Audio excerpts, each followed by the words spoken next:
my new crawfish. What's his name, Janala? Skinny legs. My daughter named him Skinny Legs. That is not your daughter. Uh-oh. He's coming through the bushes.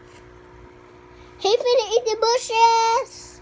Grass grew, so I finally just... Daddy, can you swim over there? Where'd he go? Oh, there he is. Skinny legs. Skinny legs. Ow.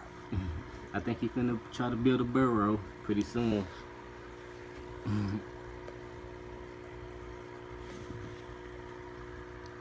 Yep, just caught him out of the ditch earlier. Daddy, put him over there. You're gonna have to swim over there. Huh? You're gonna have to stand there, get used to it, and...